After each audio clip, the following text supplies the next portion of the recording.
What is going on, everybody, and welcome back to Season 4, Episode 14 of Hit the Books, the podcast all about sports betting, the best bets you should be taking, and everything surrounding sports. This week, more of the NFL season like we've been doing for the past 13 weeks. Week 14 is here. Lots of recaps, reviews, plus some college football from Huff and the boys, power rankings, and more as we gear up for the last few weeks of the NFL season here. But that's all I got here. Let's introduce my co-hosts, Huff, Ace, and Mackie. Huff, why don't you start us off for Week 14? Yeah, what's going on? Obviously happy to be back. Steelers coming off a huge win in Cincinnati. Big divisional win they needed in a way that not many people expected they could get it. So love that coming into Week 14, riding high, getting a home game against Cleveland, another divisional game. Need to win on Sunday. We'll be there again for that one. College football, huge weekend in the world of college football this weekend. Conference championships, Texas, Georgia on Saturday. That's the one that's highlighting my weekend. I'm excited for that, but lots of great sports going on. College basketball, there's been outstanding games the past two nights. Obviously, tonight's been very good as well. A lot going on in the sports world. It's honestly probably my favorite time of year, and can't wait to talk about it. Love to hear it. Hopefully everyone had a great Thanksgiving. Ace, why don't you take over next? Yeah, like Hoff said, another week here, rolling into Week 14 in the NFL, so things are heating up. Got the playoffs just around the corner. I was just looking at tonight's NHL slate. My Bruins are playing on national TV against the Chicago Blackhawks. It's always a fun one to watch. College football playoffs just around the corner too, so that's exciting. Got the other leagues all in full action, so I'm ready to talk another week here, boys. Let's get going. Heck yeah, great stuff. Mackie, finish it off here for us. Week 14, what do you got? Yeah, kind of checked out of the NFL. Not completely, but with the Cowboys playing the way they are and not really having much hope. They're not dead. Obviously, well, you got Cooper Rush at quarterback. How far can they really go? Obviously, you just lose a little bit of interest, but I still love my football Sundays. But it's a good thing we have college basketball. Obviously, I think today's like the best day so far of the year. You have some really good ranked matchups and just SEC. ACC battle. I love the battles, the conference battles. Great, you love it. But second day of that, so should be good. Should be good content. We have our plays ripping tonight. So other than that, just keeping the seasons going. Awesome, boys. Lots of good stuff. Like I said, Week 14's here, but it wouldn't be here without a Week 13. Week 13 over Thanksgiving. We had 3 great games on Thanksgiving, surprisingly. Lions squeezing past the Bears there, 23-20. Cowboys getting another win on the year. First one at home this year, 27-20 against the Giants. Packers taking down the Dolphins 30-17. Any thoughts on the Thanksgiving games? Obviously, that Bears, the poor clock management at the end, that's what got Eberflus canned out of Chicago. So I'm not sure their interim is, but obviously, Caleb's now going through an offensive coordinator firing, now a head coach firing, but I think it's for the better. I don't think Eberflus was a good head coach. I think Chicago is better to, cut their losses and move forward for next season. Yeah, it was kind of funny because the Bears looked like the better team in that second half. They looked horrendous in the first half. They kept the Lions off the scoreboard, but against the number one team in everybody's power ranking, Super Bowl favorites, they were in a prime spot to win that game, if not force overtime. Coach blunders it there with a terrible timeout that he took home for next week, and he doesn't even survive to see next week. So should have used that timeout, could have played it better, could have seen some overtime, but all the home favorites, or not necessarily home favorites, all the favorites taking care of business on Thanksgiving. So it was fun to see. I love that night game too, with Packers just showing us that Tua can't survive in the cold. And then the Cowboys, Mackie, they're hanging around. Michael Parsons breathing life into the team. Michael Parsons looked like a whole new player since coming off injury. He said, count us out, but you better wait and see. I mean, if they went out, there's a chance. There's still a slim hope, Mac. We'll see. You're trying to keep me around. I see that, but I guess you can say slim chance. Alrighty. This Friday game as well. Chiefs taking down the Raiders just by 2 points there with a 10-point spread. Raiders covering there 19-17.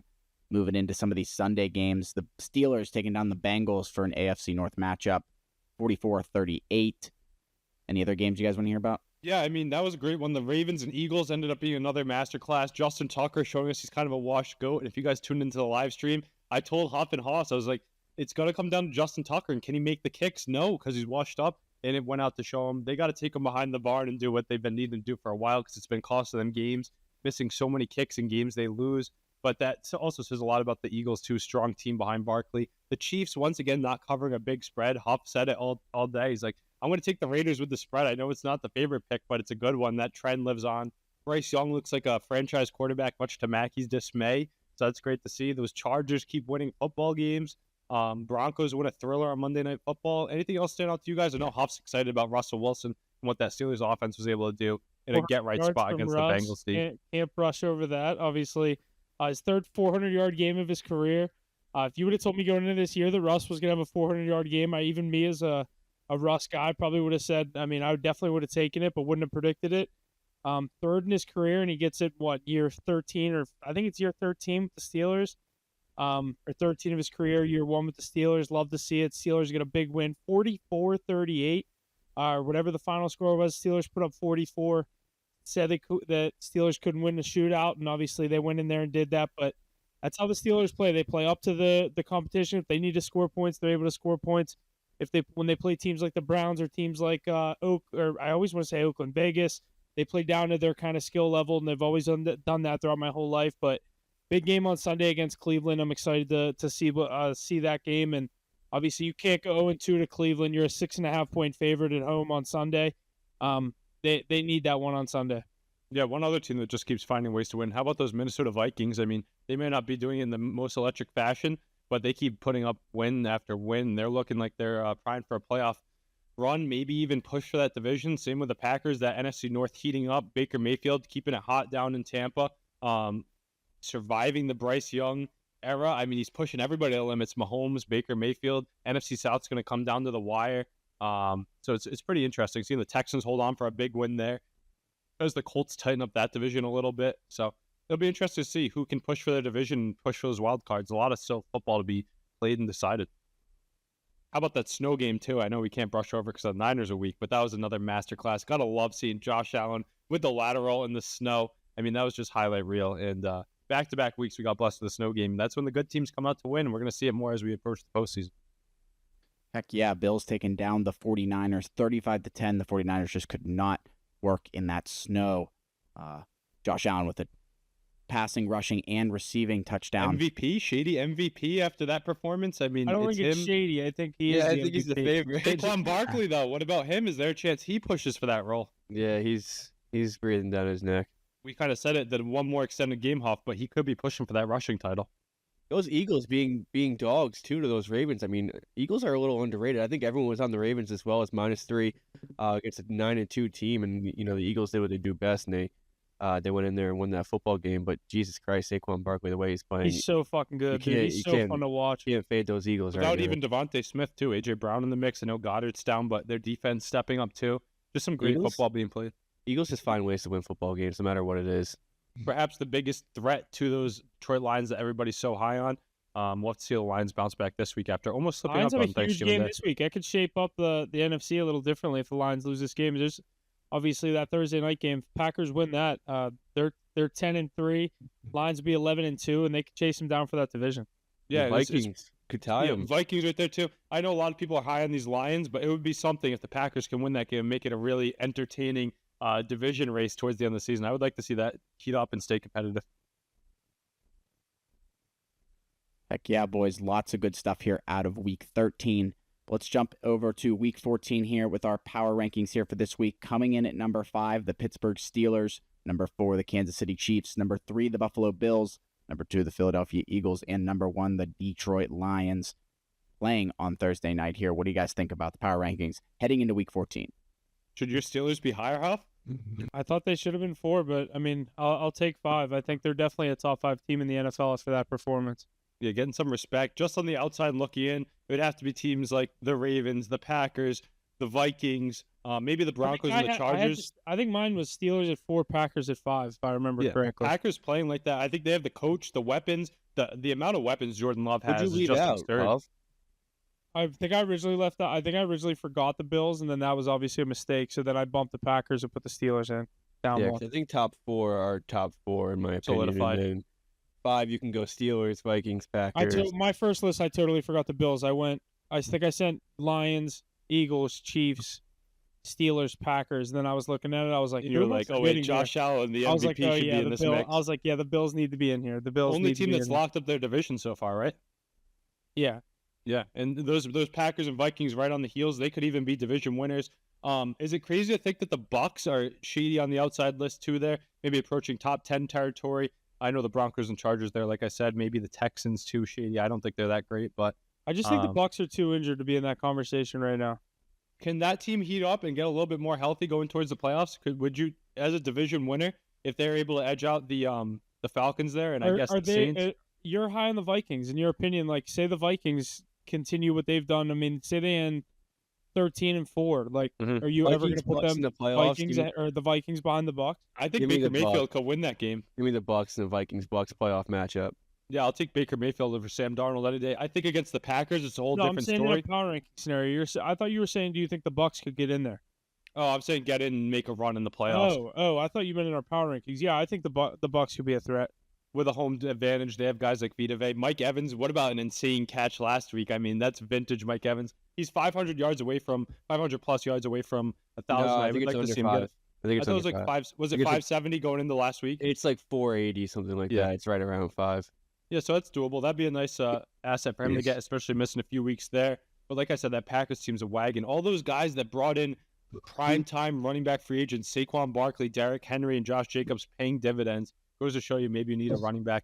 One team we haven't mentioned either that really got back into form with a strong first half was the Washington Commanders. I mean, we kind of counted them out. We all thought they could have a chance at a slip-up game and a little trap game with the Titans. But I think they're showing they could be a playoff team.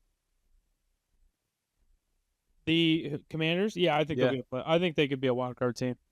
Yeah, that's one of those iffy ones. Cardinals, another one. That NFC West is wild. None of those teams approaching our power rankings, but they're all in the hunt. Even the Niners, who we're counting down and out because they're not as strong as they have been, they're right there in the mix. No one's running away with that division. Rams have a tough matchup with the Bills this week. The Cardinals are pretty pesky. The Seahawks just win good football games. Veteran team with a good system that Carroll installed there and is still living on to this day. And those Niners, too, I mean, I don't think you can ever count them out personally. I know RIP Christian McCaffrey. I don't know if we'll ever see him on the football field again. They're not winning shit this year. Can you believe in any of those other playoffs? They are a first-round exit. Yeah, but I'm just saying, to win the NFC West and even get in, I'm not sold on anybody yet. They all could do it. They all could win that division. I see bright spots on all of them, but I see downfalls for all of them. I mean, they'd have to go 4-0 in my opinion. I mean, they're 2 games out of a first spot with 4 games remaining. A lot of divisional matches. They're 1-3 in the division. Yeah, a lot of big divisional matchups left for them. Who do you see coming out of that NFC West? I think that's the most interesting division to look at. I said Rams preseason. I'm going to stick with the Rams. They got a tough matchup here this week. Who's in first? I'm going to go with the Seahawks. Are they in first? Yeah, the Seahawks are in first, and that's the better team. Like I said, Mackie, I don't think they're good. Huff and I were talking about them, but the Seahawks, they win football games, and they have veteran presence. They've done it before. Seahawks play in Arizona next week. That's going to be a big massive game. Play in LA week 18. I don't know. It's a little tough schedule. Rams are going against the Bills this week, so they have and Stafford's banged up a little bit too. Yeah, I know he's probably going to be a go, but I don't know, dude. Seahawks, they have Cardinals away. They have the Packers, the Vikings, and then they play the Bears, which should be a win. And then they're at the Rams week 18. That's a tough schedule. Tough schedule. I'm sticking with the Rams. I think this could be the Rams. I don't know what their schedule is. They win out. I think it's their division. Going with Sean McVay. That week 18 game is gonna be crucial. Who do they play back? Cardinals have a pretty easy schedule. Besides, I wouldn't say so. They have 2 pretty easy wins. They play the Patriots and the Panthers, but they got to play the Seahawks, Rams, and 49ers still. So and we've never seen Kyler Murray and co. with their backs up against the wall in pressure situations. I just don't think the Cardinals are good enough. I think if it's going to come down to it, it's going to be the Rams or the Seahawks. Would you say the Cardinals have the best quarterback left in that division? I know Matt Stafford would be better in his prime, but banged up, older in his career. I think Kyler is the most dynamic quarterback in the NFC West. No, dynamic and best is different. I'm taking Matt Stafford over Kyler. Point, Huff. It's a good point. I think, if you want a big play, you're better off with Kyler Murray, but if you want to win a football game, you're better off with Matt Stafford. Yeah. He might have the best weapons in that division now that the 49ers are getting depleted without Ayuk and McCaffrey. Kyler Murray. He's got Marvin Harrison Jr., Trey McBride, and James Conner. Nakua, Kyron Williams, and that's a good point. I just think that lack of defense for the Los Angeles Rams makes me stay off them so much. It kills them, yeah. You can't trust that defense. I'm just so high on Trey McBride. I think he's one of the brightest spots in that division. Crazy to me the Niners don't use Kittle because I would like to see what he would be like if he got his full usage in his career. He could be in that Kelsey Gronk conversation potentially, but now it's Brock Bowers this time to do that. But we got some good stuff leading up to this week. I'm excited to talk about this week's games. Yeah, let's get into it. Heck yeah, it's time. Let's jump into week 14, starting with Thursday Night Football. A great matchup. Packers and Lions in Detroit. Detroit the favorite, 3.5 points here. Total 51.5. Lions money line minus 190. Packers plus 155. What do you guys think about this Thursday Night Football game here in week 14? Elite matchup. Yeah, I like Detroit. I don't know if I'm going to take the 3.5, but I do think they win the game. I also like the over 51. I think both of these teams are a divisional matchup. I know you don't normally see a lot of points, but in the Dome up there in Detroit, I think both of these offenses will get theirs. Obviously, it's going to be tough for them to contain Jacobs, Jaden Reed, Tucker Kraft for that Packers offense. Obviously, Jordan Love's looked good over the past few weeks, and then we know what that Lions offense is capable of. My play in this one would be the over 51.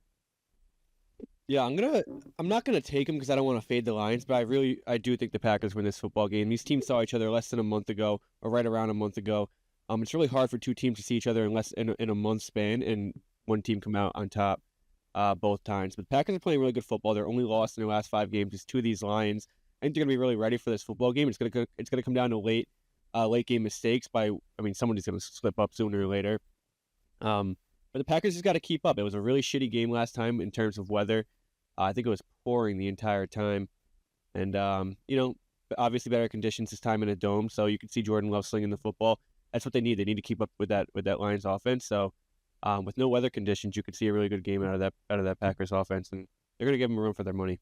Yeah, and the Lions coming off a primetime game on Thanksgiving. 12:30 start was a really weird one. That's what I'm going to chalk it up to for their offensive inefficiencies and some of the turnovers that were uncharacteristic of the Lions this year. Mackie, I like that take about these two teams matching up twice in 1 month. I think the Packers are trying to prove that they can hang with the class of the NFC, class of the NFL. I love Matt LaFleur as a coach, one of the best schemers. We saw him do it with Love, then Willis, and now back to Love. Jaden Reed's a bona fide receiver in this league. He's approaching top 10 status. He's in those talks. Every time he gets the ball in his hands, he's dynamic. They've got Dobbs, Watson around him. Tucker Kraft's coming on. They brought in Josh Jacobs, who's one of the top running backs in the league. He should find the end zone there. I like Reed and Jacobs props this week. But on the other side, you still have Montgomery, Sonic, and Knuckles. Neither of them found the end zone last week. So I'd like to think one, if not both, find it. You could go with the trifecta. If you're doing prize picks like me or a little round robin action where you can go 2 for 3, I think Montgomery, Gibbs, and Jacobs is a solid, strong play there on the card. But other than that, I like the offenses to get going, like Huff said. I know it's a Thursday night primetime game, but these two teams are going to be ready to go. And that plus for the Packers really, really entices me, but it's very hard to bet against the Lions. Give me the over with some props laid in. Going to be a great NFC North matchup. Big piece will be Carlton Davis out for the Lions this week. I'm going to look at some of those depth Packers receivers. I talked about how good their depth is at the skill position. I'm going to be eager to see how they're able to cover all the weapons that Love has at his disposal. That'll be interesting. Lots of good stuff out of the Thursday Night Football game. Let's move into Sunday here, 1 p.m. Jaguars and Titans in Nashville. This is going to be an interesting one. Titans, 3.5 points, total 39.5. Titans money line minus 200. Jags plus 165. Anything good to say about this one? The toilet bowl.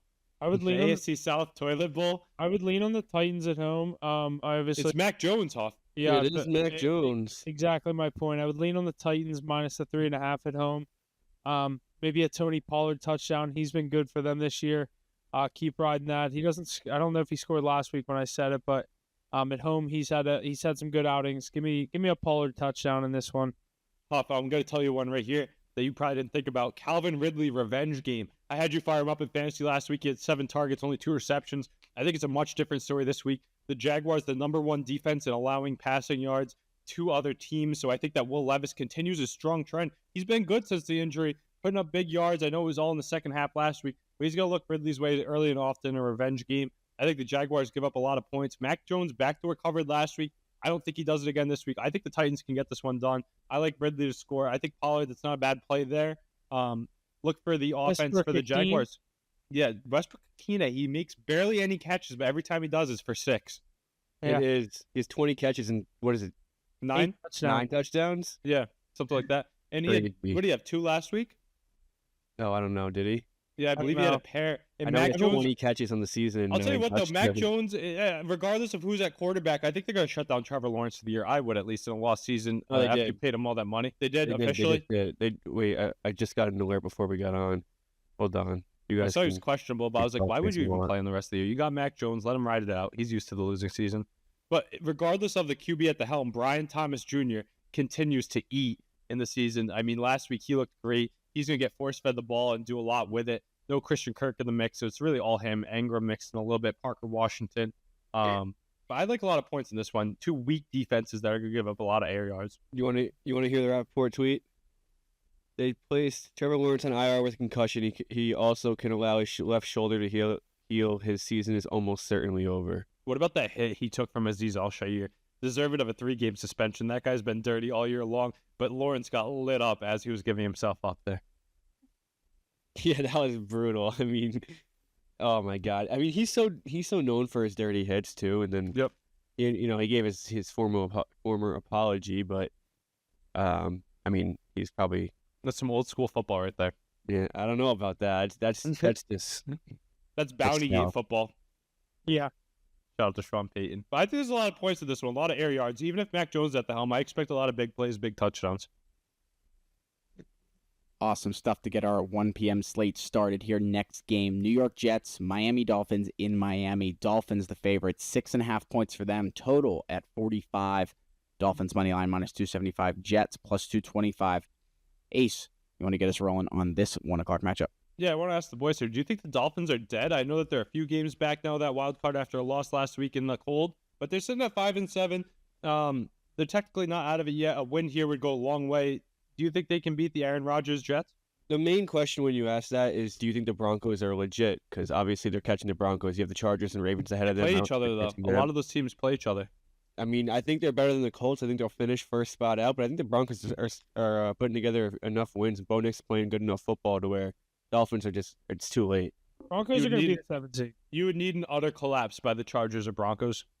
Yeah, and I don't see it from the Chargers. If anything, the Broncos. Yeah, good coach team by Harbaugh. Broncos well coached too by Sean Payton. These Dolphins, though, if you go to 6-7, you're keeping yourself in the conversation, putting pressure on other teams. Like that, it's in the 1 o'clock slate. The Jets just keep losing games. There was controversy over whether Aaron Rodgers would even get the start for this week and the rest of the season. We don't know his future there, if he's even going to play football anymore. But that Jets team lost again last week at home to the Seahawks. I think this game's in South Florida. He said it right. So I like the Dolphins here to get a win. I expect Waddle to jump back up. They were so poor in the cold last week. Going back home and not playing in freezing weather is going to be perfect for them. I like them to get the win this week against the Jets. Yeah, I like the Dolphins come out on top here, but Ace, back to your playoff question. I think the 7 teams that are in the playoff picture right now for the AFC are the 7 playoff teams. I don't think. Yeah, I don't think you're the right, Colts too. will do enough. I don't think the Dolphins will do enough, and the Bengals are out of it. Colts could push for the division. It's the only thing you got to remember about. That's their own Broncos- game. Broncos do have a really tough schedule. And the Broncos and Chargers play each other. That could open the door for Colts crazy scenarios. Really next Colts, week. too. Broncos are on a bye week. Colts next week. Chargers, Bengals, Chiefs. At Chargers, at Bengals. They could lose every single game. They could. They have to win that game next week against the Colts. But they've also shown they can win any of those games. They won in Yeah. Baltimore. No, I agree Yeah. with you. I agree with you. They could win every. No, I think no, they're the they're- most unproven. they're Even divisional. though we've seen a lot from Nix in his college career and the season, I still think that team's kind of Well, they unproven. didn't win in Baltimore. It was Tampa Bay and then the Jets. They got smoked by Baltimore. That's That came out smoked of by Baltimore, yeah. That's why they could be on the losing side or I get winning them side from confused with both. the Raiders. They haven't really beat a good team yet. Bucks. I mean, I think Bucks are pretty decent. Yeah, the we Bucks beat are a Bucks, though, right? Early on when they were healthy. 26 That and was a good 7. win. It's kind of a broken game, one of those broken games. Trap game at home when the Bucks are riding high. They'll get routed by Buffalo in the first round, but like Yeah, but I think the Dolphins win this week and stay alive. If they can string some together. Who do the Dolphins have left on their schedule? Who do the Dolphins play this week? The Jets. Well, Jets are dead. The Jets can beat anybody. That's the funny thing because they Hey, actually have the Dolphins- roster to do it. Ace, Dolphins are home against the Jets this week, at the Texans, home against the 49ers, at Cleveland, another cold weather game, and at the Jets, another cold weather game. Weird schedule. I'm A going to lot say of Dolphins unknowns. will make it. Well, yeah, it's a lot of unknowns, especially with the 49ers. You never know. Jets twice. Yeah. Yeah, that'll be interesting. Texans too, even literally all those teams. You're like Browns. It's like, could they win? I don't know. It depends on how the other team plays. If it gets cold, definitely not.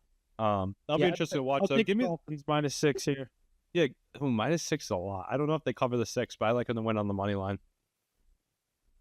Jets love these low scoring losses. Yeah, teaser game. Those 6 points. Perfect tease opportunity. I like the thought, Mac. Alrighty, next game here. Atlanta Falcons heading to Minnesota to see the Vikings. Vikings the favorite, 5.5 points for them. Total 45.5. Vikings money line -250. Falcons +200. What do we think about this 1 o'clock matchup here? I'm going to take the Falcons +5.5. Just when they've looked bad, they can't look worse. When are they going to get a chance? Kirk Cousins revenge game back in Minnesota. I'm not big on these Vikings. I am going to take the Falcons plus the 5.5 here. Mackey's might have just enticed me, even maybe tease it up to 11.5 and get some. I like that a lot more. I love them +5.5 already, Huff. Don't like them on the money line though. It would be so fitting for the Minnesota Vikings to put Kirk Cousins out of his pain, knock him out, maybe make him turn to Michael Penix in hopes to save their season NFC South chances. But that offense is so stagnant. I know they get Drake London the ball early and often. He looked good. Some of their depth receivers and McLeod and Mooney look pretty good. How do they not get Kyle Pitts involved? Is Kyle Pitts not good? Is it just the Atlanta Falcons don't know how to use him? It's just crazy to me. He had 0 catches, another goose egg for him. Bijan looks great, but Kirk Chains, he can't go into his own trap, let alone take over anyone else's trap. I got the Vikings here. They're going to put up too many points. Their offense is too good. We even saw Darnold win in tough ways, but that Addison, Jefferson, Hawkinson combo is going to go crazy this week. This is my favorite play of the week. It's probably going to be a 2-unit play. I love the Falcons here. Vikings don't cover spreads. We saw 2 weeks ago, up 14 points with 2.5 minutes left. Went to overtime with the Bears. Didn't cover the 3.5 points. Got the win. Last week, they won by the skin of the teeth against the Cardinals by 1 point. Obviously, didn't cover a spread there. This team wins football games, but they don't cover spreads. Falcons have lost 3 in a row. Great buy low spot, 5.5 points. If you saw this exact game 3 weeks ago, it's a 2.5 point spread. Team's the same. I think the Falcons are competing. I think that they're probably going to end up being a playoff team. I think they have the roster that's good enough for it, and I think Bijan has a pretty big game against a pretty weak defense here. I love the Falcons here. I think you're going to see this on my card at least. Mac. Yeah, I thought it was going to be the only one in Atlanta. No, I'll tell you what though. I like Atlanta to cover the spread, but I like the Vikings to win the game. Yeah, you're probably right, but the 5.5 here is way too much in my opinion. Especially if you tease it up. Yeah, like 31-27, you hit. You're I was thinking 23-20. I was thinking 23-20. Football game. It's just they don't cover spreads. They find ways to win football games, and they just don't cover spreads. It's weird. They haven't gotten Jefferson in the end zone in a while, and their games have been low scoring, but they're still finding ways to win. Addison, Hawkinson stepping up, like I said. Aaron Jones, even when he's not in, Akers is playing pretty well in his absence. I like O'Connell and Flores scheming up to get the job done. Kirk Cousins, I feel like he's going to have a brutal turnover on a game-winning drive or something like that. But Bijan's going to feast early, like you said, Huff. 23-20 is my prediction, which will hit both of your covering spread. I like the under. 23-20, that cashes it, right? Yeah. It's nail biter, but it cashes. It's gonna. I think it's Kirk gonna. Cousins interception to lose it. Tease the Falcons in the under. That's not a bad play. Yeah, you're gonna see 23-20 with 1:10 left. Falcons driving downfield, and you see a Kirk Cousins interception. Exactly. Yep. I could see that. He had a bad one last week. That pick six. What did he throw? 3 or 4 last week? 2 to the same guy. That pick six he had was brutal. Dude, terrible throws too. The one in the end zone, I was like, what is this guy doing? I can go out there and make that throw if you want to pay me $100 million. He looked like Mac Jones, actually, the way he's throwing the ball, too. He had so much zip and confidence early on in the season, and then lately it's been slow and flat passes, no energy in the offense. Like lobbing it out there. The Kirk Cousins age is showing, and that contract is looming large. I really hope they lose this week. I wouldn't mind if they got blown out. I would want them to cover for you guys, but I wouldn't mind them turning to Michael Penix just to see if he can put some juice into them. I think if he has another 2 or 3 interception performance in the first half, if he has 2 picks at halftime, you might see Michael Penix at halftime. No. They're not even thinking about putting Penix in. It's a full development situation. But they're right there for the division. Like their backs are against the wall. They can't lose. They just paid Kirk Cousins all this money. I mean, he's good, dude. But they also drafted this guy, 13th overall? 8th. Yeah, but it's a full development situation. They have no plans on playing Michael I Penix believe at all you, this but year. I wouldn't call Dude, it crazy if he they've has another blown out- game that he did last week. They beat the Giants 30-7. They probably could have put him in that game. They don't want him to play this year. But if They don't Kirk want him to keeps play playing now. poorly and their playoff chances to win the division keep dwindling, you don't doesn't- think there's a chance they put him in there to rejuvenate the offense? He just doesn't. He doesn't play bad enough. Like, it's Kirk Cousins. We know what He he did does. last Like, week. Yeah, and what was his final score of that game? They lost. 17-12, All I that think. matters to them is the win-loss, though. 17-13 to the Chargers. Not enough At the end of points. the day, it's That's a good Chargers team, though. a very good Chargers team, a very good defense too. Yeah. So we'll see. I think this game's going to be telling. Like you said, this defense is light. If Cousins puts 2 or 3 turnovers on his resume once again, which I don't think he will, there could be a chance they turn to him just to try and save their season. But like I said, I like that 5.5. That's a good number for this team. But I do think the Vikings win outright. Just a team that seems to have a way to do everything. Alrighty, let's keep it going here. Saints and Giants in New York. Saints the favorite, 4.5 points total, 41. Saints money line minus 225. Giants plus 185. What do we think about this game in East Rutherford? I do like the Saints here. I do. I think they're playing better football as of late. Obviously not a very good game last week against a really bad Rams defense. Only put up 14 points, but I think you see a good game out of Kamara. He's been obviously putting up his numbers, but I think he runs all over this Giants defense. Just get past the front seven. They're not playing for much right And now. catches it. And catches it. Yeah, that too. I agree. I'm looking at the Saints schedule right now. I mean, They're alive, Huff, right? They're alive in the They NFC win South this. race. Wait, aren't They they win this 4-7? game. They're certainly 4-8. alive. 4-8. They win this game. They have next week home against the They need Commanders. some help. They need some help. Then they go to Green Bay. That's probably their hardest. That is their hardest game left. Home against the Raiders, at the Bucks. That's their toughest game is the The last only one. thing is they can go 8-9 and win the division. Exactly. Yeah, that's the thing. That's what I'm saying. The Bucks They and the can go Falcons 4-1 won't handle and business win their every division time. this season. Okay, well, what are the chances they go 4-1? They gotta beat the Commanders. They gotta beat the Packers. Those No, are tough. they can lose to the Packers. They have to beat the Bucks in Tampa Bay. If you And they lose gotta to beat the Green Bay. Commanders. Yeah. You have That's to not beat the easy. Commanders, and then you can lose to either the Packers in Green Bay or in Tampa Bay. But you don't even know if you can lose to them. But 'cause that you're- divisional game means you're a lot more at the end assuming- of the season. You you're need to win that assuming one. both the Bucks and the Falcons lose 3 out of their next 5. They need a lot of help. I mean, all three of us. Outside- I mean, I think it's going to be a close one with the Falcons this week. I think they lose, but we cover. Bucks have a win Bucks this will week. get a blowout this Bucks week. have a win this week, and they play the Panthers week 17. Who do the Bucks play? They play The the Raiders. Raiders. But they have the Chargers. They have, the Cowboys. I don't really know how you guys want to look at them. Yeah, that's a tough one to view. I don't know, but Bucks can win by 30. I'm going to take the Saints here, minus 4.5. Yeah, I like Like- the Saints here this week too. Drew Lock is keeping them more competitive than Tommy DeVito, though. He's given it his heart and soul, but he turns the ball over. The defense is strong in that front seven. Their secondary is not too great, even though those young guys are starting to pull up like Newman and the rest of them. I just don't think their offense has enough to score enough points. Give me Kamara and Co. Like Mackie said, Kamara's getting the ball on every dump off from Carr. Carr put up pedestrian numbers, but he has MVS in his offense now, who's taking over the Shaheed role, and there's a long touchdown every week. No more Taysom Hill is really interesting to see. They do get Jamal Williams back. Taysom Hill out for the year. Going to have to look up the yards because he was really helping them out those last few weeks. Must-win game for the Saints or else they're done for the season. Give me the Saints on the money line here. Low-scoring affair. Alrighty, let's move on to our next game. 1 o'clock slate here. Panthers, Eagles in Philadelphia. Eagles, the favorite by 12.5 points. I think largest spread of the week here. Total 46. Eagles minus 700. Panthers plus 500 on the money line. Ace, why don't you get us started here?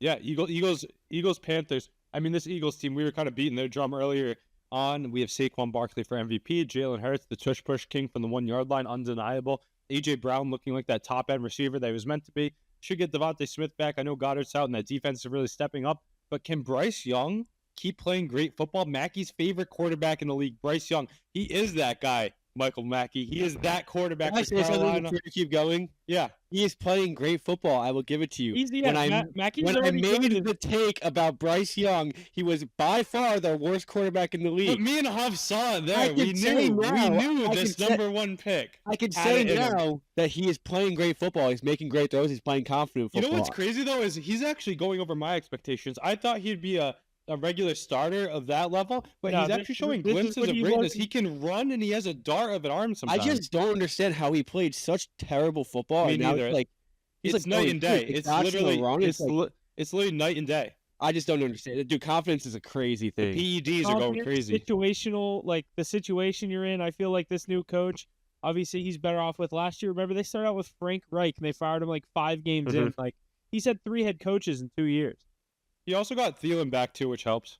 I think He's it's been going honestly to just Thielen all. big. He has a good connection with. What about Leggett. having Chuba being a legit running back I was just gonna say Chuba giving them a legit running threat is taking pressure off Bryce Young too. and Jonathan Brooks is in the mix? None of this explains like he's throwing dots on the run. Yeah, he now. looks different. Dude, It's like he couldn't couldn't even. throw a It's the dot confidence. It's the stationary last confidence year. level. It's He's really the fun to confidence watch. level.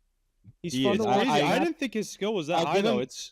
It's interesting. With I'll that give him his being flowers. said, He's playing great football. I just. All right, I- let's revisit that trade. It doesn't- Regardless of the assets with Caleb Williams or Bryce Young for the future. What do you mean, regardless of the assets? You have to bring all the assets into play. It's No, like I'm just Roman saying if you Dante, go 1-to-1 DJ Moore. quarterback though, because they just wanted their guy. It's too. I mean, you can't sit here and judge Caleb Williams after 11 games played. and who No, also but just got a coach based off fired. right now. Right I like now- Caleb Williams too. It's a tough call. Right now, it's a very. Yeah, I mean, you're still taking. I'd take Caleb Williams too. Yeah. Like for your team. Say you were drafting a redraft right now for your team. I'd take Caleb Williams. You're Yeah. taking Caleb Williams over Bryce Young. But Bryce Young is at least making the conversation interesting. They're not making the Panthers look as bad. Maybe Jonathan Brooks starts playing well Look, too. they have a Leggett. They have a nice young core now. They just need like a good offensive line to build around, and they're going to be a decent team. It Who? sucks they got rid of Burns a year or two early. They just need to build. He didn't want to they're- be there, but yeah. They're young, dude. They could. Yeah, I mean, but- those kinds of teams, they have terrible ownership. They just need a couple pieces in free agency. They have to have money to And spend. they're in the They weak can't. division. Bryce Young's the only young quarterback in the They division. don't really Really. have a great wide receiver core. I mean, Adam Thielen, You Xavier don't like Leggett. Leggett? He's I think not they drafted bad. another He's one, just, Mackie. They yeah, did. I mean, yeah, but you have to draft a line. If you draft a better defense, I mean, you. I think they're like 2 years away. I think they'll be in contention, not contention. I'm saying like for that division, like they've been a laughing stock of that division. You think Yeah. that There's Bryce not a Young lot can of push takes to to be draft the second best, maybe even best quarterback in the division in a year or two? Yeah, I'd say even Behind the Baker. Panthers could win that division in the next 4 years, 3 years. Baker Mayfield under contract for a while though. We'll get to his game soon. I'm really high on him. They have J.C. Horn on defense. They have some pieces on defense too. At least they're not a laughing stock like you said. Yeah, Huff. yeah, That's the they'll best be thing. they'll be respectable. They'll be a 6-7 win team for like Which the is- next which few is years. enough to do it in the Mackie, I NFC agree, South. for like 2 years, and then I think they could compete for this division at like 9 wins or 8 wins in like 3 years. That's all you need nowadays. Last few Banking years. on Bryce Young forming together. Yeah, In the Correct. lack of depth in the rest of the division too, because it's a weak division. It's always the weakest they division. need a legit number 1 receiver. They shouldn't have traded Deontay Johnson. He was like You think Leggett was the wrong pick I in the don't first think round? Deontay Because there's Johnson's some the better answer either, receivers though. that went after him. I don't think he was a wrong pick. I just think You guys see more from him? I'd like another guy down there with him, other Yeah. than Thielen.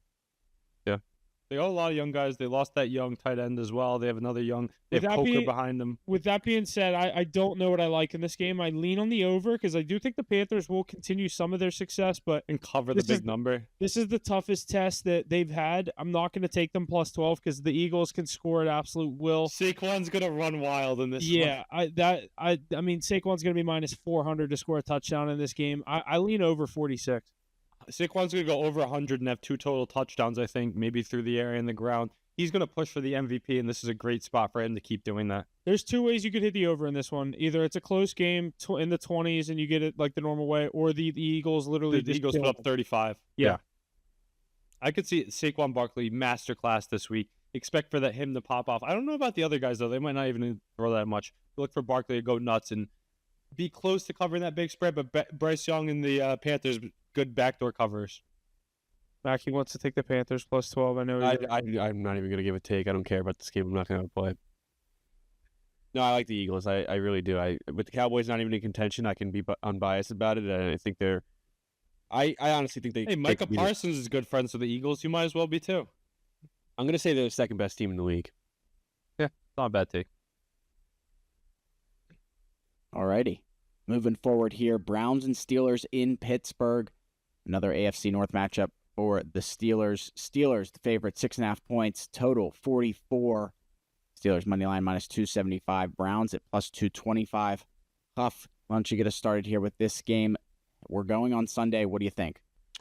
I like getting my Steelers as underdogs. It's a little more fun, not having to worry about them covering 7 points against a divisional opponent at home. A low total that scares me with the 6.5 points, but obviously coming off a loss against Cleveland, it's going to be tough for them to beat us twice. I definitely look at the Steelers here on the 6.5. It's going to be tough. That total is kind of scaring me, but what I just saw from that offense last week, obviously what we saw from Jameis Winston on Monday Night Football, sets a Browns record in passing yards. Could we see a similar scenario there in this game go way over the 44? Give me the Steelers. I'll take them minus 6.5. I don't love the spread. I think the Steelers need a win. They're going to get that win. Yeah, I mean, it's AFC North, so it's automatic split. You guys already lost yours. Now you're at home, so they should win this game. Jameis Winston, he put up that 400-plus yard. He had the most Jameis Winston stat line on Monday Night Football. Gave us one of the most entertaining primetime games of the year, but he did the bad things like throw a pick six and throw another interception. Two pick loose sixes. Loose with the ball. Yeah, he almost had that third one on the goal line. The guy just missed taking the other way. That Browns defense is the one thing that scares me. I saw Denzel Ward get banged up too, and they haven't been anything. After Russell Wilson's coming off of a career game, I don't think he throws for 400 again. He won't need to. You're not playing the Bengals where you have to put up the crazy stats to win. But he's getting Freiermuth involved. Pickens is one of the top receivers in the league if he keeps his hands in his pocket instead of making gun gestures. TJ Watt had a great week last week.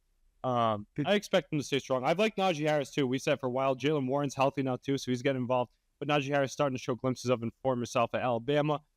Give me the Steelers this week, but I think the Browns might make it closer than it should be. And like Hoff said, they like to play down the competition sometimes. Browns always play fired up against these Steelers. The way the Steelers play against the Ravens, you expect that fire to come from the Browns against the Steelers. I feel like they're their little brother in the shadows, so they got to step up and try and give them a run for their money. I think the Browns could cover the number, but I'm not going to touch this game in any way, shape, or form. If anything, it'd be a Pickens anytime touchdown. Yeah, I don't love playing this game as well, but I do think the Browns cover. I think the Steelers get the win. They're not going to lose to this team twice, or at least I hope not. But like you said earlier, Huff, this team loves to play down to competition. You're going to see a decent game out of Jameis Winston, I think. Just a little too many turnovers, which comes in to get Chris Boswell at some points here. Steelers top 3 passing defense in the NFL this year too, right? I think that's a free bet in this game. The weather's supposed to be kind of decent. Yeah, but you're going to get it at like minus 270. There's no player prop set. He's usually like minus 150s, 160s. Yeah, I would take that. I'm going to say it's going to be 200 then. Yeah, so I think one thing that's going to be interesting, though, the Browns really rely on that ground game. I think both Ford and Chubb are going to be stuck in the mud this game. I expect a lower scoring game. I could see, give me the Steelers 19-16 this week, and then the classic AFC North game. Oh, I like that. 19-16. I'm going to say 24-20. Who are you going with? Najee Harris, George Pickens, and maybe Freiermuth to get in? Or maybe a Justin Fields, Vulture? No, I never liked Najee. I think 26-17. 26-17. You have to cover.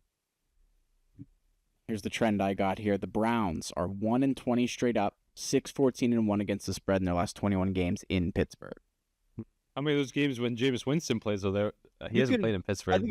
I think you could also see like a 27-3 win by the Steelers, but I mean, you think Jameis Winston's going to go from 404 to 3 points? How Jameis Winston? That would be the most Jameis Winston thing ever. What do you mean?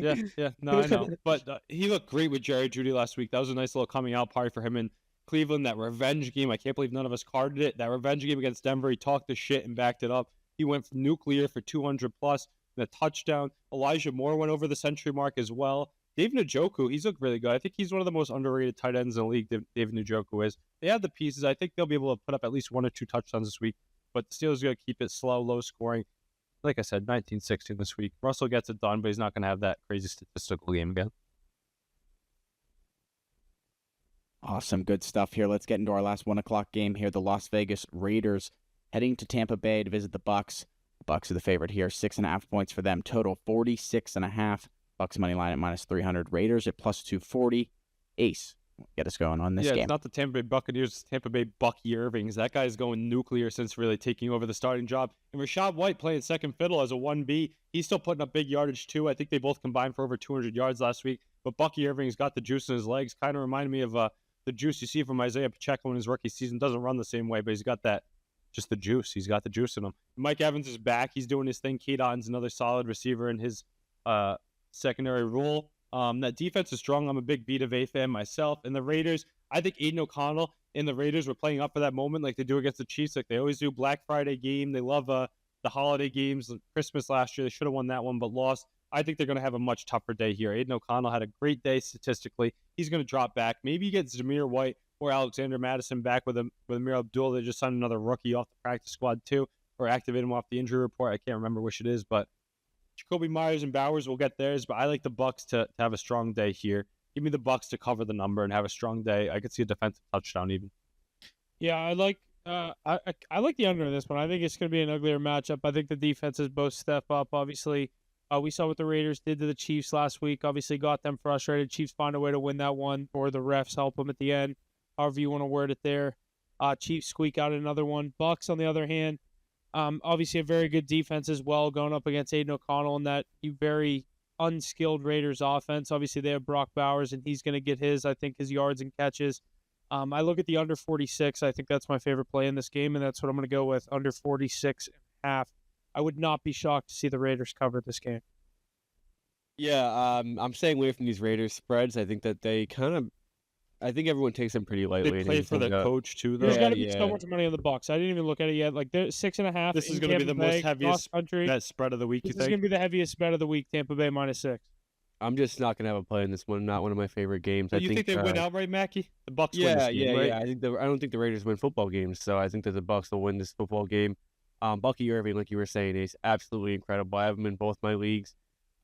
Was a great flex option. You can put him at running back 1 or 2 now. This week he's a running back 1 or 2. Mackie, you took a tough loss in the round one last not talking about it. We don't have to bring it up. Right, Huff, let me hear the details. It wasn't that bad. It was just, I mean, my team fell apart the last week. You were playing your boy too, weren't you? I know. He beat me like 3 times in my other league too. He's got my number this year, but you're the Dallas Cowboys or your fantasy football league? Yeah, same thing. But yeah, I like the Bucks to get the win. I just want to stay away from the spread because the Raiders like to cover backdoor spreads and steal money from me. So Bucks will get the win. They need the win. They're 6-6 in a really tight division. You got to win this one, but could be close. Could be closer than we expect. Mike Evans, we talked about earlier. He's close to that 1,000-yard mark after missing some games from injury. We got to expect him to see 6+ receptions this week and have a strong game. He could be a good prop player this week. Yeah, for sure. I like this next game. Brock Bowers, too. That's another one to look at because he's going for that rookie of the year from the tight end position. Best rookie season of all time by any tight end. I got to think they keep feeding him as well. Alrighty, next game here. Seahawks and Cardinals in Arizona. Cardinals the favorite here. 2.5 points for them. 44.5 is the total. -145 on the money line for the Cardinals. +120 for the Seahawks. Huff, get us started here. First 4 o'clock game here on Sunday. We just saw these two teams play. What was it, 2 weeks ago? I'm going to take the team that lost. Give me Arizona, come home, defend their home field here. Obviously, they lost a 16-6 matchup up there in the rain in Seattle. I'm going to take them to come back to Arizona as a 2.5-point favorite and win this game. Give me Kyler Murray. Give me the Cardinals. I think they have a big game to shake up that NFC West even more. I still think Cardinals, Rams are both in the hunt for that division. Yeah, I like the Cardinals here a lot. The Redland, the Bird Gang. They covered for me last week. I'm going to take them again here. This Jonathan Gannon's boys. Jonathan Gannon's boys. Cardinals -2.5. That defense is stepping up too, Huff. Remember how bad they were the last few years? They're actually playing like a stronger group. Buda Baker really leading the way there. And like I said, we talked about it earlier, I'm a huge Trey McBride guy. He's one of the top tight ends in the league. He's going to keep eating. I think the chemistry between Marv and K1 needs to get a lot stronger if they want to have any success this season and get to the postseason. And I think it does keep picking up. We saw him hit him on a nice touchdown pass recently. I think he continues to build up there. James Conner got his extension, so he's going to keep toting the rock well. Michael Wilson, a good 2 option. It's going to be a tall task. Though the Seahawks team, like we've said, they're not that great, yeah, but they're a strong group, veteran group that's been in the playoffs last few years. They know how to get there. They have a good veteran quarterback at the helm, a great running game, 2-headed snake between Walker and Charbonnet, good receiving options with JSN popping onto the scene.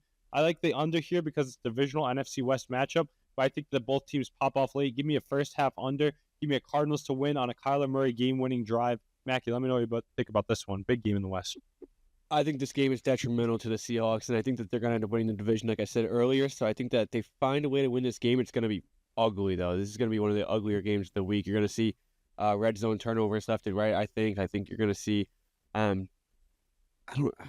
Kenneth Walker has been brutal, but they're finding something in Charbonnet that they found when Kenneth Walker was out in the beginning of the season. So it's not the most it's not the most I can't think of the word, but concerning. That's the word I was looking for. Not the most concerning thing, but I mean they got to figure something out with those running backs, because it's not really a 1-2 punch. It's more just finding which guy can actually produce, and they don't really have much time to figure that out. So this is gonna be a really good game, but I think the Seahawks do find a way to win a really ugly battle. Alrighty, moving through our 4 o'clock slate here. Bills and Rams up next here. Bills, the favorite, 4.5 points for them. Total 49.5. Bills money line at -200. Rams +165. Game in LA. Ace, what do you think?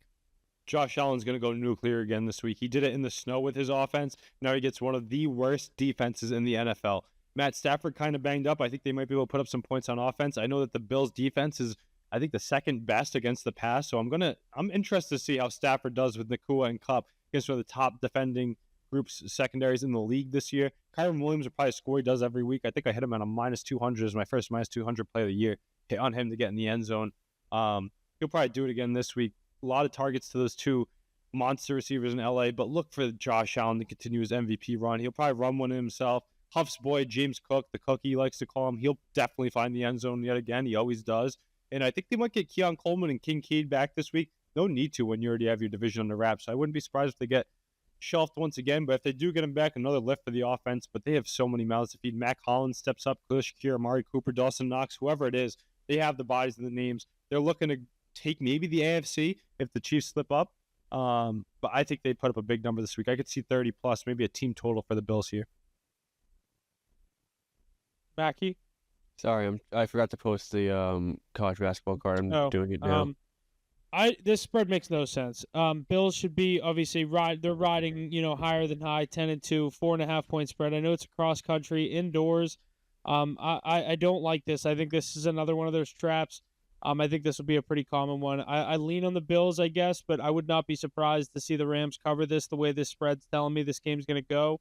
I'm going trend-wise, right? Give me an over 49.5, I guess, would be my favorite play in this one. I might just avoid this game at all costs. It's kind of scaring me a little bit. If you just saw the lines with no thought about betting and trends and Vegas stepping in, you would just think the Bills would stomp them, though, this week, right? Exactly, yeah. What'd you say you're staying away from this one? I'm going to stay away from this. Yeah. I'd take the Bills in the spread every day of the week and team total. I think they slap them here. I don't even know why I asked. I don't know. You're right. It is a sketchy game. Why is it 4.5? That Rams defense is so bad. Exactly. Why is it 4.5? This is 6.5 all day. I know. I don't get it. The books also really respect the Rams. Because I'm of McVay? over 49.5. I like the over. I know it's a pretty I like high the over as well. You think Stafford can go off against that defense, though? I mean, I thought so, too. Yeah. And then I've looked into the Bills' defense here, though. They shut down the passing game. Yeah, but there's just so many. There's not enough answers for all the weapons on the Rams side of the football. The pressure, though. Matthew Stafford at home. I really don't love a play here, but I do think the over hits, and I do kind of lean on the Rams plus the 4. You're going to see a shit ton of money on these Bills. Yeah, that's the one thing that scares me is the money. I think. This is going to be the Bucks are going to be the two most bet spreads of the week. This one's going to be massive. 4.5's the worst number, too. I hate anything between 4 and 6. Yeah, tough. But Josh Allen, all right, so who do you guys think right now? Who wins the MVP? Josh Allen? Josh Allen. The season ended tomorrow. It would be Josh Allen. Yeah, no, who do you think the rest of the way when it's all said and done? Allen wins MVP. Barkley wins Offensive Player of the Year. So Josh Allen's going to have another big It's so week here hard this to give week. it to running back. I mean, unless Josh Allen it's a quarterback and Lamar award. both fell apart, and Saquon obviously. I think Josh Allen puts up big numbers this week. 3 total touchdowns at least from him. If Saquon has one even mediocre week, he's out of the question. Yeah. Maybe he doesn't, though. But if he gets the record, that's the only chance he has at MVP is if he gets that record. Yep. But I expect a big Josh Allen game here. Give me the Bills. I'm going to bet with America. America, you're listening and you're tailing this. Regardless of, you think that if he gets the record, he automatically wins MVP? No, not automatically. No. I think he should. I think he should, but I don't think that's how it's going to go. I think the only chance he has at it is if he gets the record. And plus, Josh Allen with this team, though, they had low expectations coming in this year. How do you beat a record that's, 30, 35 years old? Because there's an extension of a game. What if Adrian Peterson? What if he beats? Did Adrian Peterson win the MVP the year that he almost beat? He won the MVP. Yeah. He So did. it's gonna be right there. And he didn't even beat it. Yeah, it's gonna be right there. I It's gonna be think. right there. We're What due if- for one. Yeah. Okay. How far is it? Can he beat it in 16 games?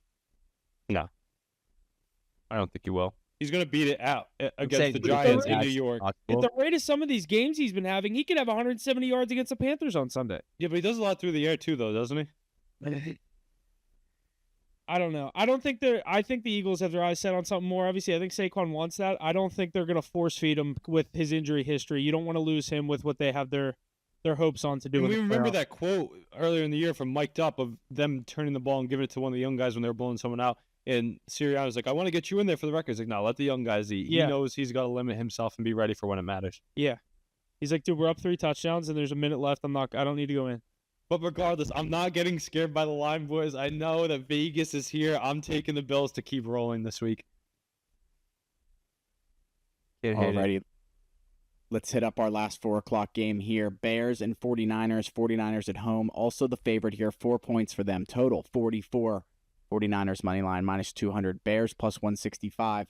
What do we think about this one? I'm back on the Rough- Bears. Fired rough coach, game. interim coach, +4, Oh, 3 +4, and money line. 6-game losing streak. Yeah. With a new coach. Every time they put their coach on the TV in the press box, I'm like, does this guy even know he's the head offensive coach right now? Like, he doesn't even know that. He just kind of stumbled into the role. I don't know who's head coaching them. There's turmoil there. They do weird things. They get off to slow starts. And Caleb Williams looks good, but other times he looks bad. It's so weird. You get a full glimpse of the radar with him in the game. I think the Bears win the game. I'm going to take the +4. Purdy's active. Kittle's going to get fed No the ball. Trey Mason, obviously no McCaffrey. Jordan Mason, you mean? Jordan It's Mason, going whatever to be his name Garendo. is. Yeah, Garendo's better not than Mason bad. anyways. He's not bad. I Garendo's would better say than better Mason. Mason's not bad either, but But I mean, Garendo's got the home run ability with that not a speed. drop off. If you ask. Didn't Garendo, he was top or leader in the 40 time in this year's draft? Oh, I have no idea. Yeah, I think he was. Yeah, I think he was. So Um, at least leader in the running backs. I'm going under 43.5. That's my favorite play here, but I think the Niners win this game and You get talking about back a into game? the NFC West conversation. yeah, but they're not going to because they're not going to get back in it. I'm gonna go Bears on the money line. Not going to be on my card because they're They're frauds. no they're just not that good. They're bet not good. list. No They're just bet not list. good. no bet list. They beat me too many times, so I'm not going to be on my card. But I bet you they win this football game. DeAndre Swift looks pretty good. I think that the Niners win this game. You're going to see the Rams lose this week. You're going to see either the Cardinals or the Seahawks lose this week. Hopefully the Seahawks. And the Niners win too. It's going to set up for an exciting finish. Give me the Niners here this week on the money line. I think they get it done. George Kittle, we saw him only get 2 catches in the snow, and he couldn't understand why. He's going to get the squeak wheel, expect for him to get in the end zone. Maybe we see Deebo Samuel come back to life too. He's been quiet for too long. Not in the snow this I week. just think Debo's not good anymore. I think he I is. You think- put him on a better yeah. team, he'd be really good. Nah, I think he's overrated for sure. Huff, if you had him in that Steelers offense with I Pickens, he honestly, would I cook. wouldn't. If out of all the receivers that were in the trade rumors over the past 2 years, he was the one that I was like, I really don't care for him too much. He's just like a great gadget player. But I would like to see him use a traditional role. They've never used him as a traditional receiver on that team. The Niners do weird schemes, and they have a lot of different mouths to feed. yeah, It'll I be don't know. interesting. Give me the Niners this week, though. Niners saving their season with a win here over the Bears. Bears are not a good football team. They're in turmoil. They don't even know what's going on. Who's calling the plays? Who's doing what? Caleb Williams hitting the fingernails on the sidelines. Brock Purdy getting the Niners back. All right, let's kick it over to Sunday Night Football, where we have a divisional match in the AFC West. Chargers at Chiefs. Chiefs are a 4-point favorite, over under 43. Chiefs minus 200 on the money line. Chargers plus 165. I like the Chargers in this matchup, plus the 4 points.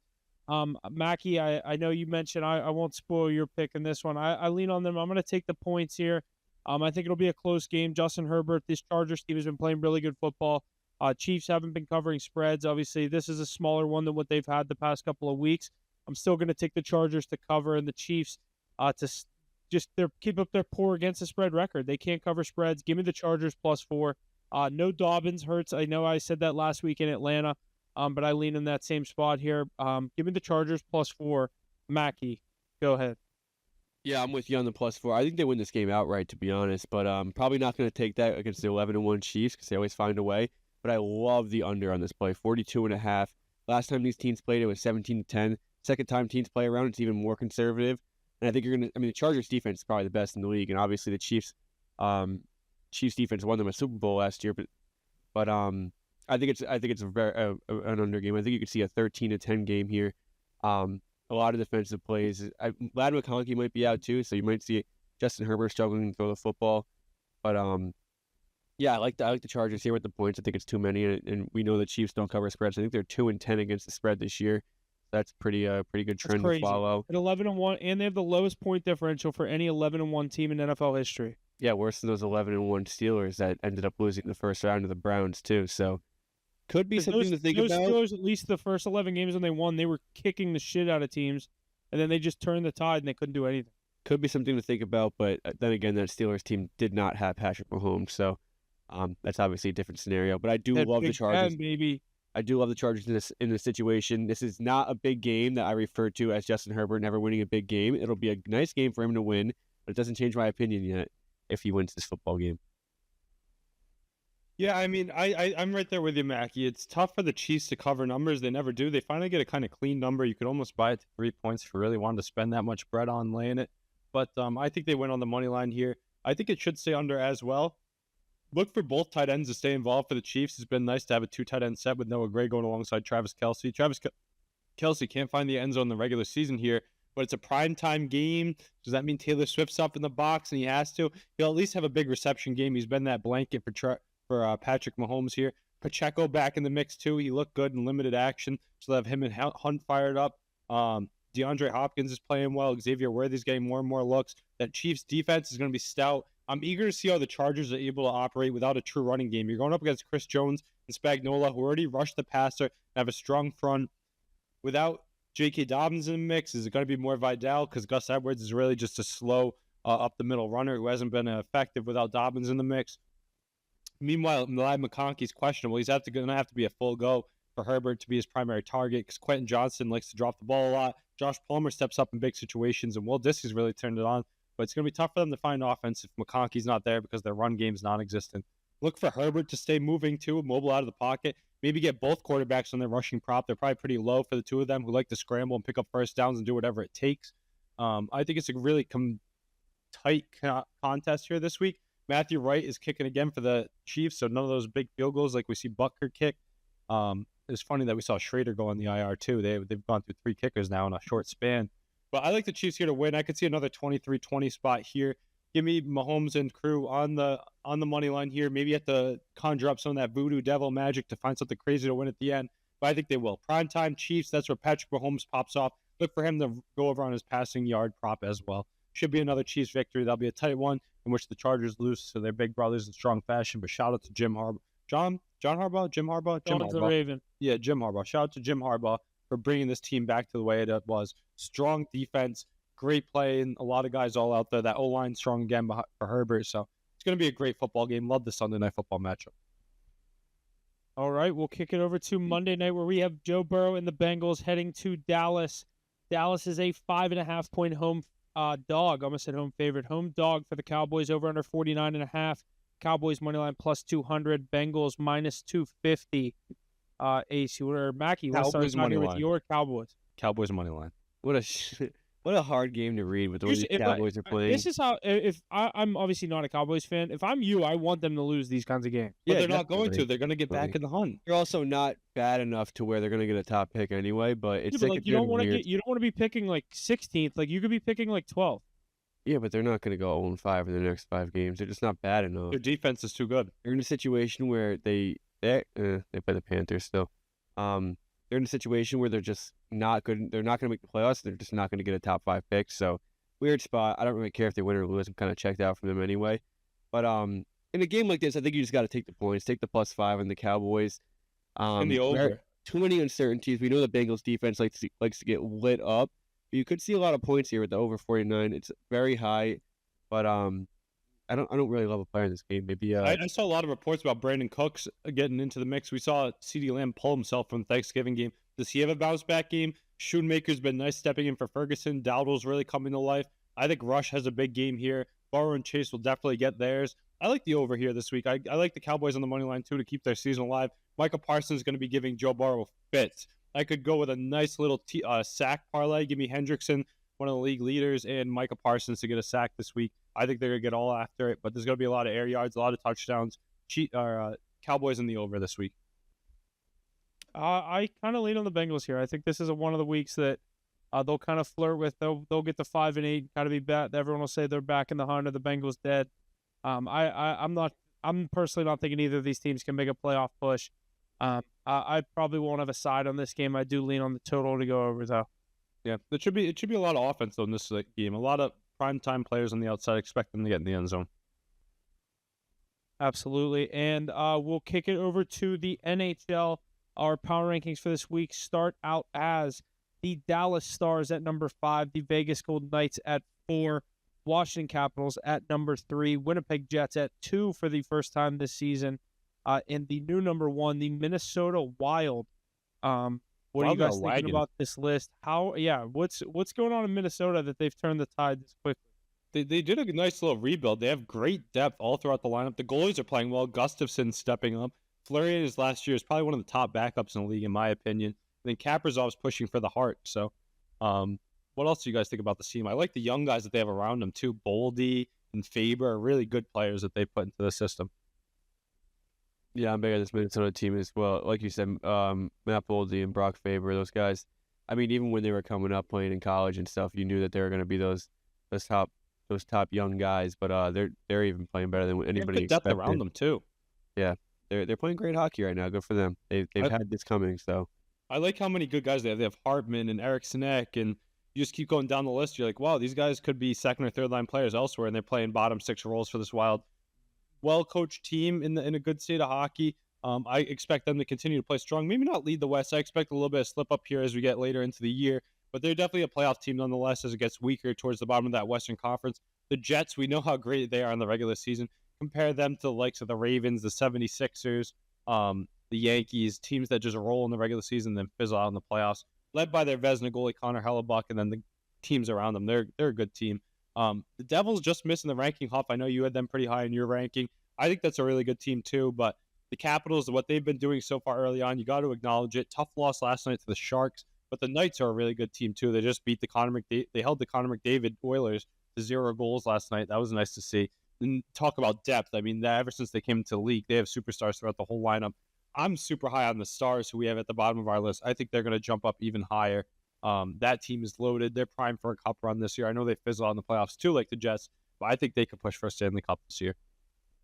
Yeah, I think it's a solid list. If you're done talking about this, I want to read the USA 4 Nations. Yeah, they just dropped those today, didn't they? Yeah, 4 minutes ago it says, or 10 minutes ago now. I saw that announcing some guys. I'm pissed about America. Let me hear it though. Want to hear? Okay, I'll start with the goalies. You go Hellebuck, Ottinger, and Swayman. As expected. You assume Hellebuck's going to start there. Defenseman Brock Faber, speaking of, Adam Fox, Noah Hannafin, Quinn Hughes, Charlie McAvoy, Jacob Slavin, and Zach Werenski. That's a disgusting group. Disgusting. Young too. Young. Forwards Matt Boldy, Kyle Connor, Jack Eichel, Jake Gensel, Jack Hughes, Kreider, Dylan Larkin, Austin Matthews, JT Miller, Brock Nelson, Brady Tkachuk, Matthew Tkachuk, Vincent Trocheck. You know what's terrible? Trocheck, Kreider, and Nelson should not be there. Tage Thompson and Cole Caulfield should be on that team. on my Rangers right now. No, I'm sorry. I mean, I like they're good players, but Cole Caulfield has like 19 goals, 17 goals, whatever it is. How is he not on this list? I agree with getting the young guns in there. I think if anything, Kreider shouldn't be on. Trocheck's good, dude. But he's not better than Tage Thompson and Cole Caulfield. But they're giving the respect to the veterans. Those guys are preliminary playmakers. I know they're probably thinking, oh, in the future, USA is definitely going to have those guys. Let's give it to the vets. I mean, what's Tage Thompson doing this year? Trocheck was a point. Tage Thompson's missed a little bit of time, and he has 14 goals. Yeah, well, Trocheck's coming off a point per game year, so. Yeah, but I think Tage Thompson is going to flirt with over 40 goals this season. But they respect their veterans, and the other thing too is when you slot Trocheck in, you're going to put him down in that bottom of the lineup, and he plays that role better than Tage Thompson would too, I guess. But Caulfield to me is crazy that he's off that list. Go through Canada, Mackie. I don't have it. Oh, it's just you. I You just saw it have on the USA Twitter, yeah. You know roster. what's crazy with Canada is they've ruled Joey Decord's able to play for Team Canada as a goalie, even though he's born in America, but his parents are from there. I think they played for Switzerland too, but their big question is who's playing goalie for Team Canada? Is it going to be Aiden Hill? Is it going to be Jordan Binnington? I think it's going to be Aiden Hill. Personally. All right, I got Canada. Binnington, Hill, Montebault. Yep. Defensemen is Cale Makar, Josh Morrissey, Colton Parayko, Petrangelo, Travis Sanheim, Shea Theodore, Devon Tays. I'm surprised Tays made that list. Shea Theodore.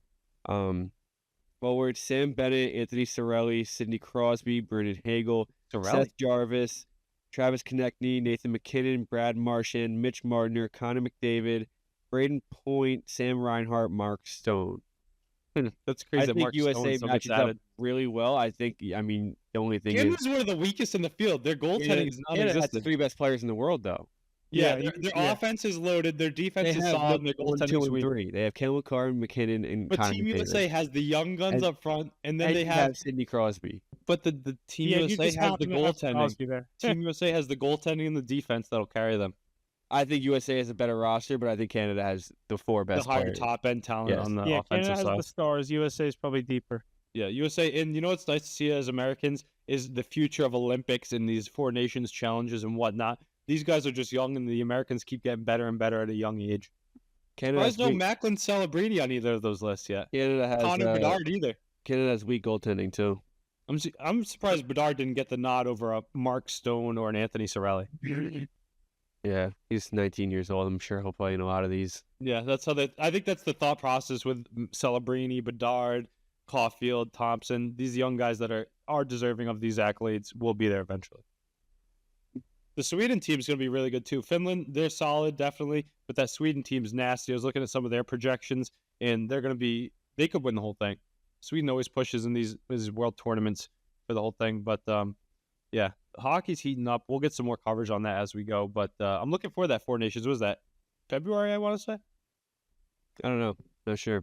Yeah. Do you have the coaches by any chance, Mackie? If not, we can get into that next week. Yeah, I want to see. I believe that John Cooper might be coaching Team Canada. If I'm not mistaken, but we'll have to see. We'll get into that more as it gets closer. Yeah, Mac, if you want to look at that, we can go through our. Did you find it? I have Sweden and Finland's roster if you guys want. Yeah, read those quick. All right, Sweden is Gustafsson, Markstrom, and Olmark in net. That's pretty gross. It's Rasmus Andersson, Jonas Brodin, Rasmus Dahlin, Matthias Ekholm, Gustav Forsling, Victor Hedman, Erik Karlsson on the back end. That's a good group.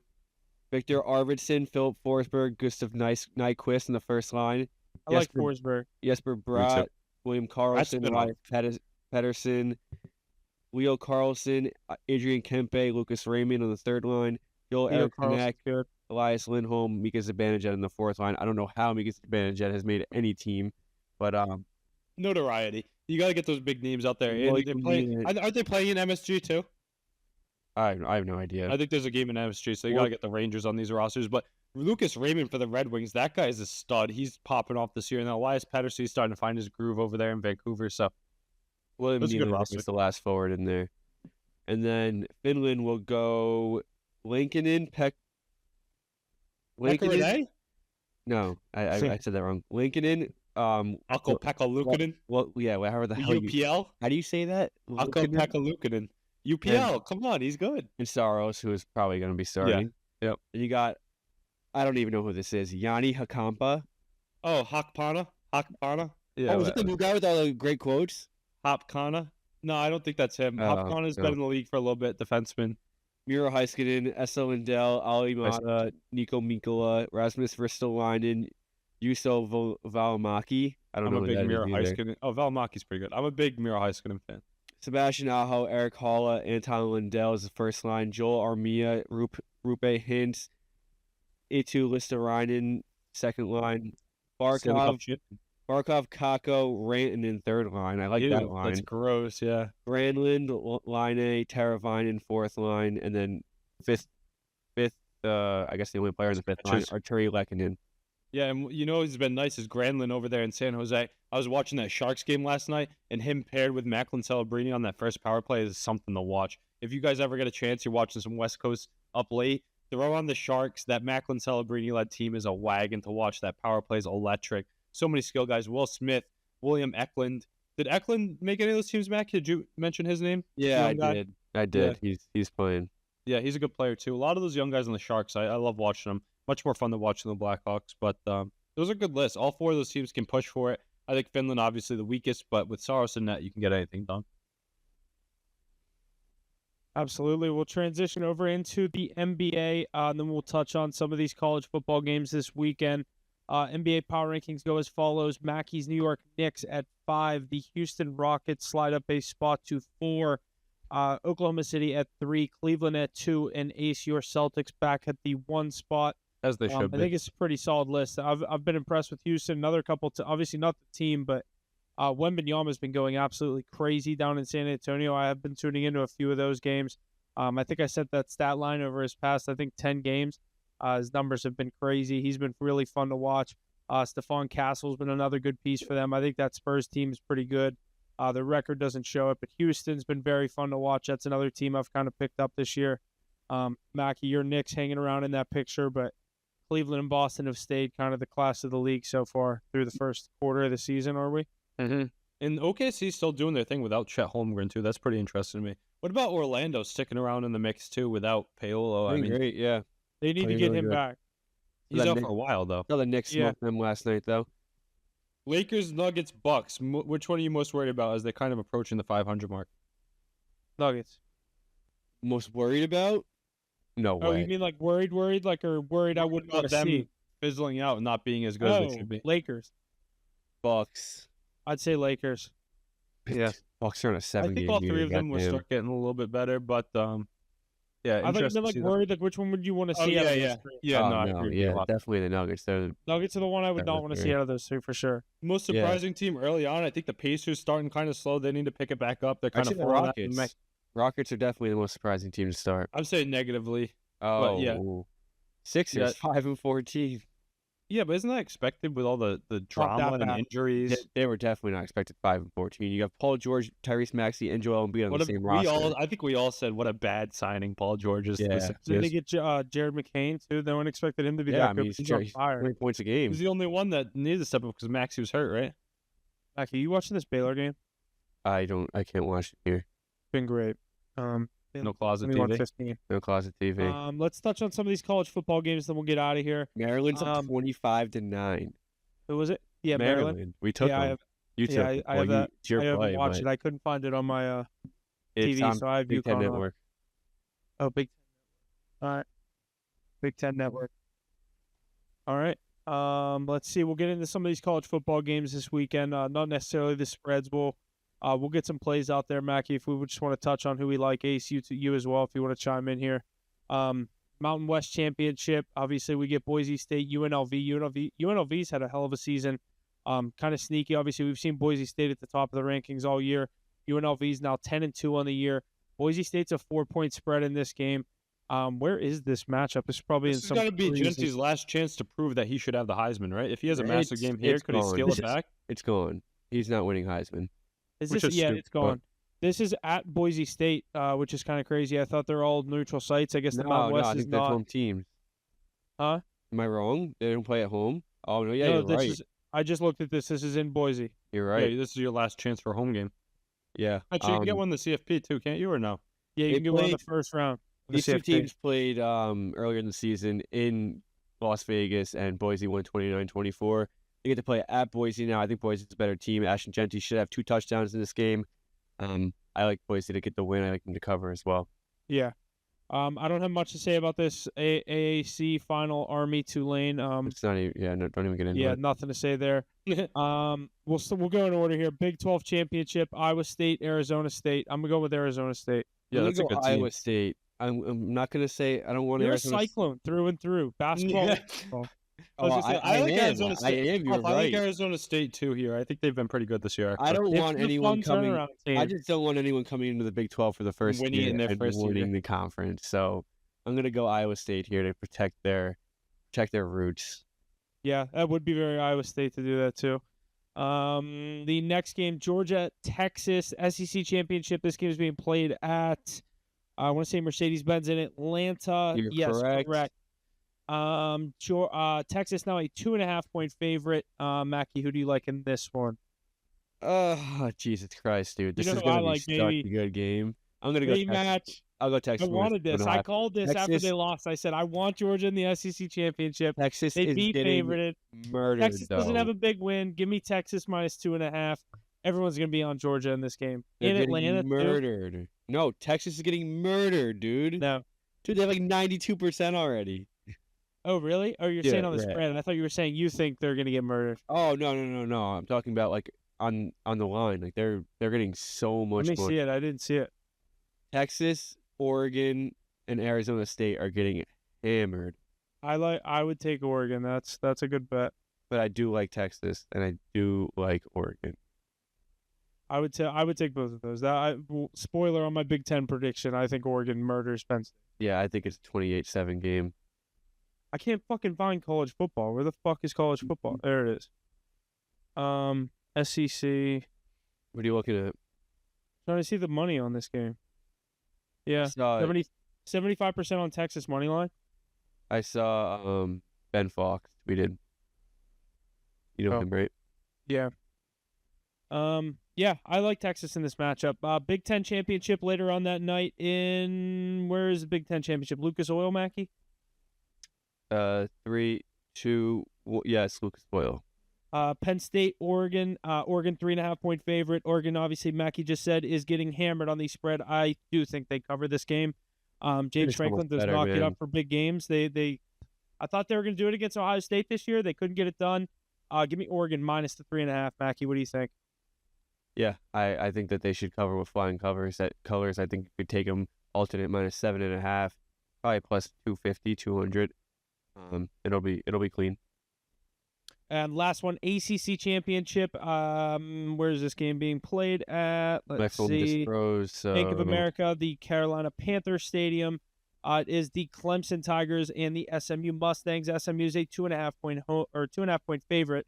I didn't want to say home favorite there. Over under 55.5. I like SMU in this matchup. I'm not big on this Clemson team. I called their loss last week. South Carolina. I think South Carolina is a good team that should be in over Alabama personally, but Alabama has a very good win against a Georgia team. I'm not big on Clemson. I think SMU ends Clemson's season here. Yeah, I don't know why I keep trusting Clemson, but I do like Clemson in this game. I don't know. I don't know why I keep doing this to myself, but I lean Clemson. I'm probably not going to take anything on this. I don't trust SMU just yet. Lost to BYU, dude. BYU sucks. Yeah, there's definitely a good slate of college football this weekend. We'll get a little bit more into college basketball next week. A lot of these good games were tonight while we were recording.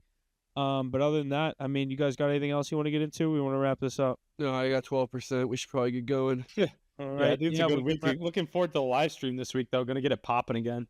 Yeah, live stream on Sunday. We'll catch you for our top 5 NFL games of the week. Thanks for listening. Make sure you like, follow, share, subscribe, the whole 9 yards. Follow us at HitTheBooks on Instagram, HitTheBooks.pod on Twitter. Other than that, thanks for listening. We'll see you guys on Sunday.